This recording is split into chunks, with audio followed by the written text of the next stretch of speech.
You know, the number have grown over the years exponentially. They understand the culture of Wall Street, and so that's what it's done. Where did you get it from? How did you become a godfather, if you will? Well, I studied finance. I studied finance in graduate school, and I was hired to start the finance program at Morehouse. So you were well ahead of the curve. You were the pioneer. Well, yeah, I was a pioneer in the sense of probably one of the forerunners in terms of representation from our community that actually studied finance. In graduate school. And so what I studied, I took back to Morehouse, and rather than going to the street myself, I did do work on the street, faculty interns and those kinds of things years later, and actually taught some of the global finance classes for the major multinational firms. But I took the classroom to Morehouse, and I didn't go to the street, but I sent my students to the street. So a financial laboratory, if you will, that classroom. Certainly. I would think that's an appropriate operation definition, what it was. Yeah, we were studying finance at Morehouse, and it was 10, 15 years before other HBCUs started to figure out what are they doing over there. What is this thing about finance and leverage? And so has it impacted our culture? Has it impacted the black community? Has it helped make us a better people? Not fully to the extent that I like, but I will say this: many of my former students are managing money. They are managing money that include investors from our community. But most of them, some of them have. There are about, I guess, 100 small investment firms, and a disproportionate number of them, the majority of them, are Morehouse graduates. But it has made a difference. They've gone to churches and so forth and talked to them about what finance is and what to do with their excess money that they take in terms of alternatives to just investing in passbook accounts and bonds, So it's helped some, particularly with the big churches in the community. Are we lagging behind, sorely, or are you at the nadir of your career now? You look back, could we have done more? Should we have done more? And are we lacking that arena today?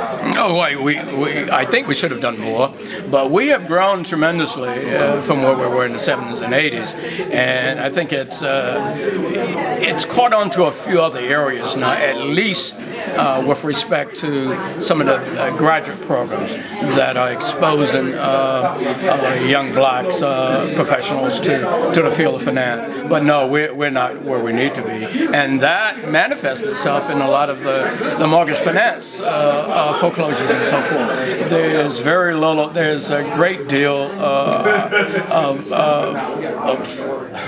financial non-sophistication, let me call it that, in the black community still, in terms of, and our wealth is not what it should be, because we don't have much knowledge in terms of our advice on how to construct portfolios.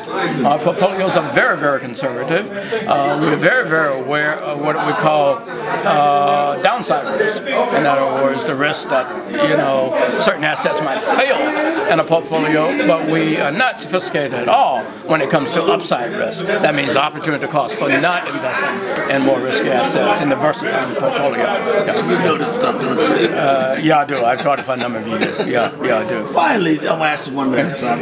Edwin Moses is in the room, and Calvin Vismale. What does this say to you? What is this? And they're saluting you. Yeah. Well, it says it all. And Calvin was one of my early students when I started the finance program. I think he was maybe in the first and second year of the students who graduated with a finance degree in Morehouse. And Edwin, of course, after the Olympics, even though he wasn't a business major, I would have corporate representatives, recruiters coming down from New York. And when they would come down, they would ask me, Edwin Moses, can we get tea with him? Can he run with us? And so forth. And he was so receptive when he had time. He would take these corporate senior executives out and run with him, and they loved that.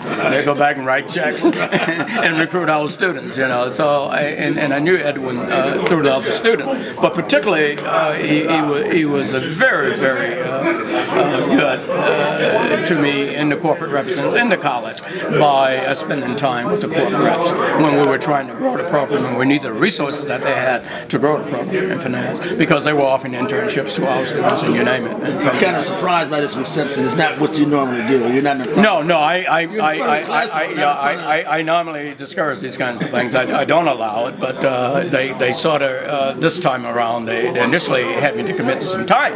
They told me there was a gathering, they wanted me to stop by and maybe talk to the students about the importance of supporting the college. And I did that, but then about 10 days ago, they told me, you're the guest of honor. I heard you say a classic line, this is a professor's greatest reward. Oh, yeah. The greatest reward to a professor is the performance in caring of the students, and the students that will actually testify, if I might use that biblical term, that you really meant something to me. Those are the wages we work for. Those are the wages. Those are the real wages. No, excuse me. Maynard, do an introduction. I need to know who he is. Okay. I'm John Williams, and I'm Emeritus Dean and Professor of Finance, Mills Blaine Chairholder at Morehouse College, where I've taught for the last 34 years. I recently retired last August from Morehouse. Thank you, gentlemen, You're welcome. that you just honored today. John Williams, PhD, was my friend, my mentor, and my prime professor at Morehouse College. He taught me the basic hermeneutics and fundamentals of investments in finance. And for that, I will be eternally grateful to him. He always instilled in us the fact that we were the first class to get a degree in banking and finance from Morehouse. And because of that fact, that we needed to comport ourselves in a manner that we understood that there are those coming behind us, and that there failed to be a path, and that we were pioneering. He provided to me the invaluable tools and lessons that I use to understand the world of how money works. Now, you know, I've only known you through Rainbow Push, and I'm going to ask this question. How has that helped you help Rainbow? Because of what John Williams has instilled in me, as he was working on his dissertation for his PhD while teaching us at Morehouse College, it's allowed me to help be a thought leader in the think tank sessions, to be of assistance to Reverend Jackson as he developed the Wall Street Project and 1,000 churches, 1,000 churches united, and to be able to spend time at headquarters in Chicago, where I grew up. Once I had graduated from Morehouse, and after I left working for Merrill Lynch, spent 2 weeks with him and Reverend Ed Riddick, God rest his soul, who was a statistician, and who essentially did a brain dump on me so that we could formulate the basic precepts that we use in the Peachtree Street Project when we buy stock in the 60 publicly traded companies and we involve ourselves in shareholder activism. Now, for those who don't know, ride through Morehouse, you see the sign, Edwin Moses. Who is he?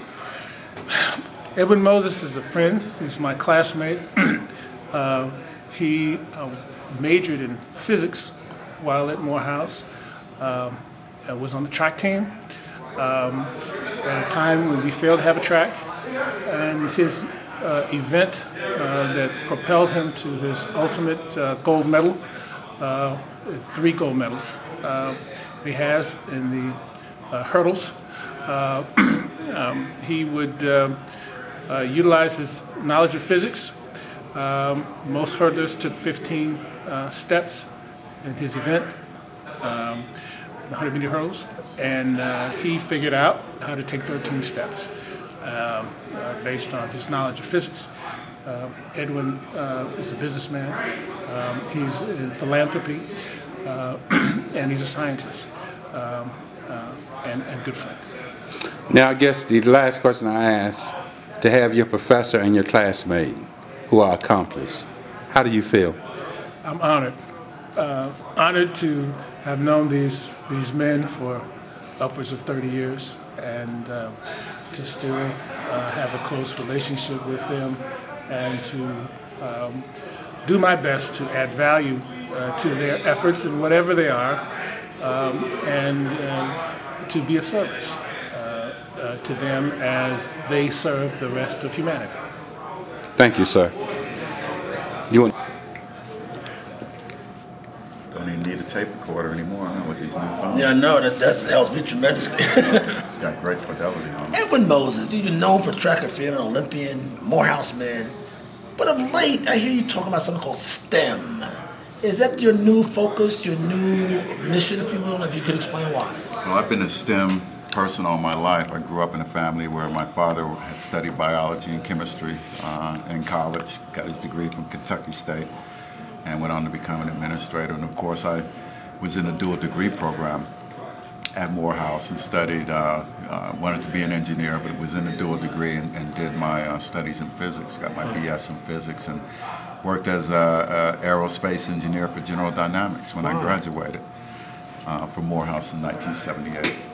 And so my whole life has been STEM, and of course people still talk about the fact that how I use science to really develop a better training technique, and a lot of it was common sense based in scientific theory and application. So I've always been interested in STEM and have always wanted to find ways to attract more students into science and promote sciences for students and give kids a chance who may not come from a school with a strong direction or support in science, to keep those people from becoming disinterested and give them an opportunity to maybe be scientists. But just like on the track, you've been ahead of the field, if you will, with regard to this pursuit at STEM, is that correct? Yeah. And you're still leading in what now?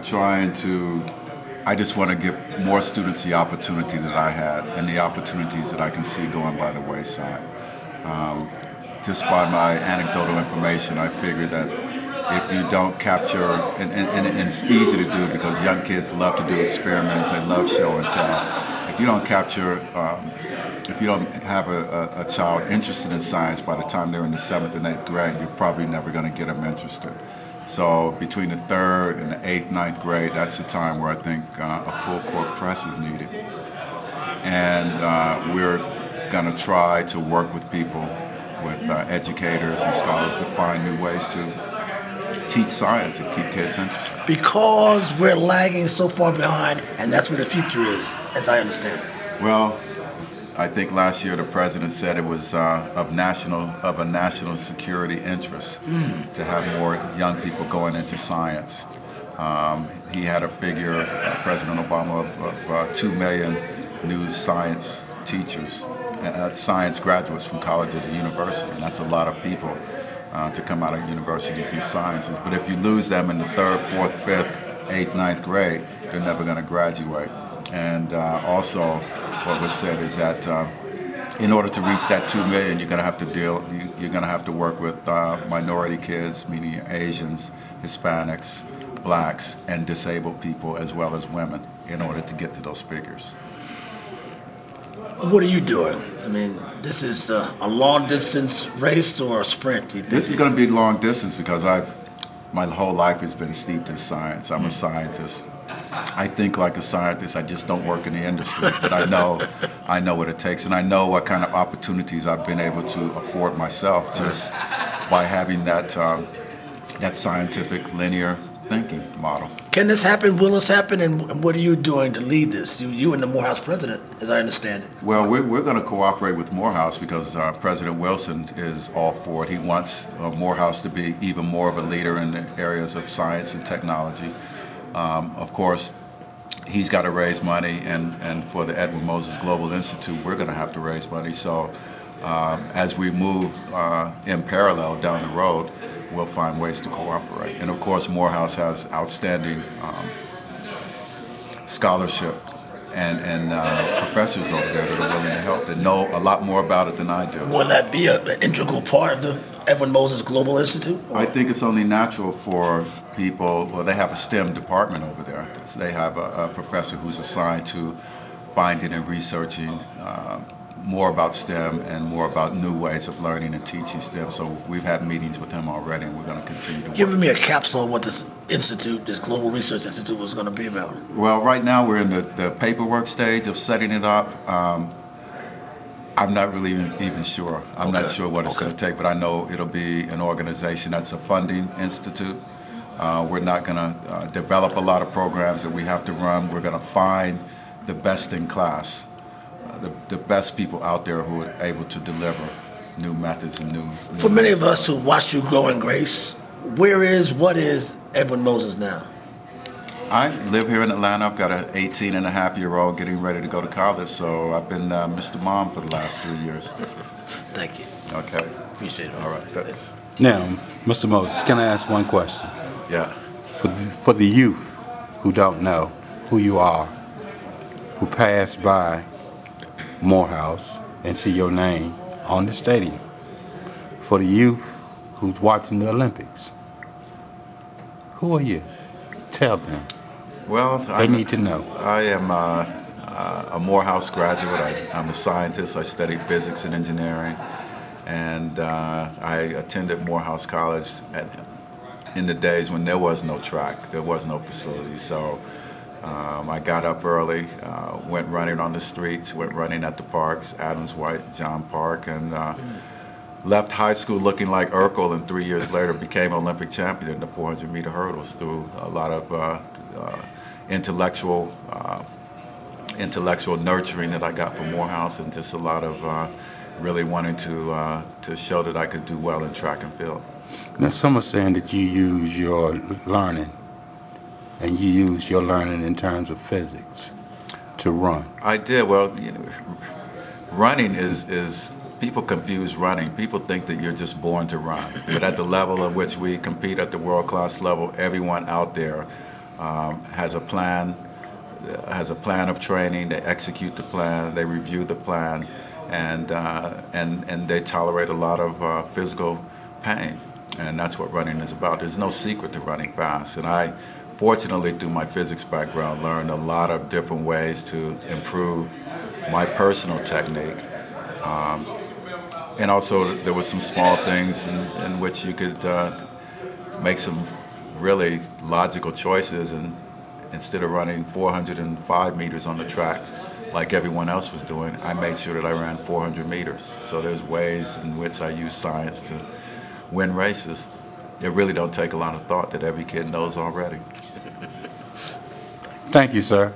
It's like saying, if we look at the youth today, and you talked about saying being at a disadvantage, but you made your disadvantage your advantage. How do we instill that to our youth?